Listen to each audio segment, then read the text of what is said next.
Ya, Pak Subakti, kalau kita lihat di masa pandemi ini kan sepertinya kan banyak hamba-hamba Tuhan pada berlomba-lomba membuat suatu pelayanan melalui media online ya, dalam hal ini Hmm, berupa Zoom meeting ini. hmm, Nah, kalau kita lihat dengan fenomena seperti begini, hmm, apakah memang masih ada hmm. bidang pelayanan yang bisa dilakukan yang belum dilakukan oleh teman-teman yang lain? Karena kita lihat di sini kan sudah ada pelayanan doa, pelayanan konseling, terus ada pelayanan uh,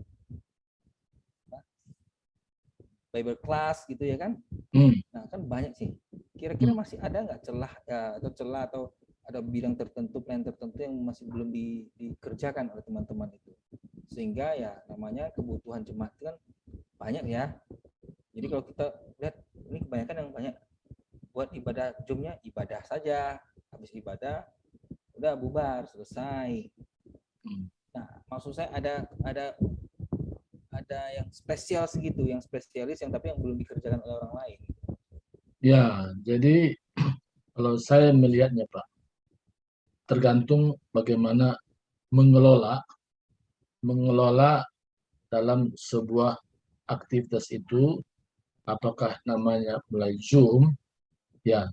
Karena kalau hanya tujuannya untuk show up supaya kelihatan tampil, jadi bukan Yesus yang tampil, tapi diri pribadi yang tampil. Nah, ini memang tidak tercapai dengan tujuan tadi, Pak. Makanya motivasi itu menjadi tolak ukur Hmm. capai dengan maksud tadi Bapak tadi pertanyaan tadi. Nah, ketika kita motivasi kita bukan supaya kita menonjol, tapi Tuhan yang menonjol dan ada pertumbuhan bersama.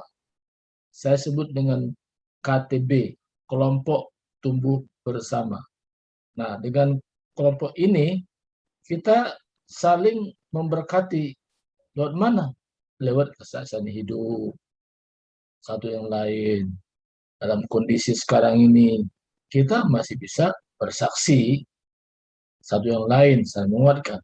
Tetapi kalau tidak ada wadah namanya kelompok itu bersama, hanya saat mau menonjol sendiri supaya orang lain lihat, waduh saya tampil beda dari orang lain, supaya dikenal orang. Nah itu nggak tercapai dengan tujuan tadi seperti Bapak tanyakan tadi.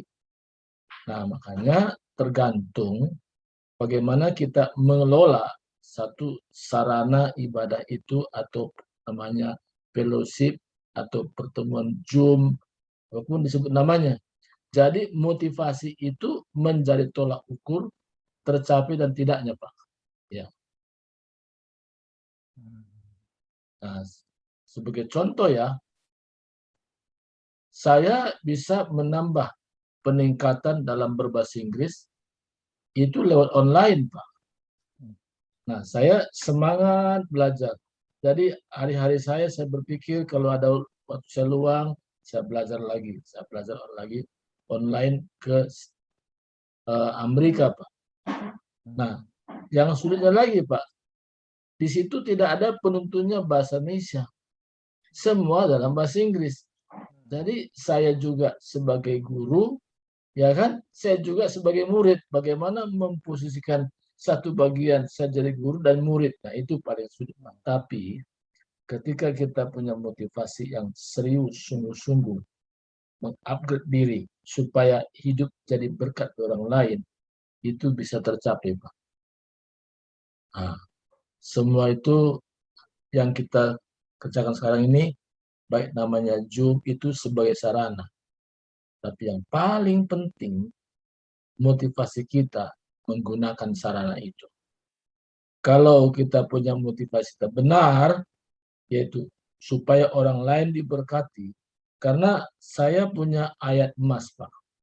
Ya, apa saja yang saya perbuat dengan segenap hatiku, aku perbuat untuk Tuhan dan bukan untuk manusia. Nah, ketika mungkin orang yang saya bantu itu tidak berterima kasih, bagi saya tidak masalah karena saya lakukan itu untuk Tuhan, bukan untuk dia. Nah itu Pak. Nah itu contoh-contoh yang praktis sehingga tidak mudah kecewa. Orang kecewa itu kenapa? Apa yang diharapkan dengan apa kenyataan yang dihadapi berbeda, Pak. Itu buat orang kecewa. Nah, jadi bukan masalah persoalan besar kecilnya. Harapan itu tidak sesuai dengan apa kenyataan yang dihadapi. Kecewa. Nah, bagaimana supaya jangan kecewa? Jangan pernah berpikir kalau saya berbuat baik buat orang lain, supaya dia berbuat baik juga sama saya. Nah, kalau itu yang kita punya motivasi, Pak, kita akan kecewa. Karena bisa tidak seimbang apa yang kita perbuat untuk orang lain, dan dia berbuat buat kita hal yang sama, nggak seimbang. Maka apa kata Yesus? Kalau kita berbuat baik sama orang, yang harapan supaya orang berbuat yang sama seperti kita, ya apa untungnya, apa bedanya? Kan begitu. Justru kita berbuat itu kepada orang yang memang tidak bisa membalas, Pak. Nah, kembali kepada semula bahwa pertanyaan tadi, yaitu jawabannya, Pak. Jadi motivasi kita itu menentukan. Cukup jelas Pak kira-kira?